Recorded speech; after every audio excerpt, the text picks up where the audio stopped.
mtukufu mwana wa Mungu, nikukaribishe katika ibada zetu ambazo zinaendelea kupitia madhabahu hii ya moto wa Yesu, madhabahu ambayo inawafungua wengi sana wenye magonjwa sugu na wenye vifungo mbalimbali. Kupitia madhabahu hii ya moto wa Yesu wanapata kufunguliwa na kumwona Mungu. Kuna shuhuda nyingi sana ambazo zinatokea kupitia madhabahu hii. Kwa hiyo nikukaribishe sana mwana wa Mungu, siku ya ibada kuanzia Ijumaa saa 8 kamili za mchana, lakini bila kusahau ibada yetu ya Jumapili kuanzia saa 4 asubuhi. Nikukaribishe sana, na mtumishi wa Mungu atakuwa katika madhabahu hii akiwaombea na kuwafungua vifungo mbalimbali watu wenye shida mbalimbali. Kwa hiyo nikukaribishe sana. Mtumishi wa Mungu Apostle Timosi yupo kwa ajili ya kuwahudumia watu wote wenye shida na vifungo mbalimbali na ambao wanasumbuliwa na maradhi sugu.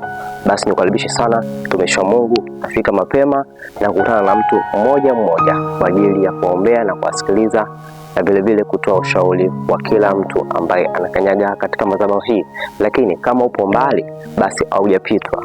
Kuna namba ambayo unaiona hapo, lakini unaweza kutufuatilia kupitia mitandao ya kijamii Instagram, TikTok pamoja na YouTube, Moto wa Yesu Ministry. Nikukaribishe sana na Mungu akubariki sana.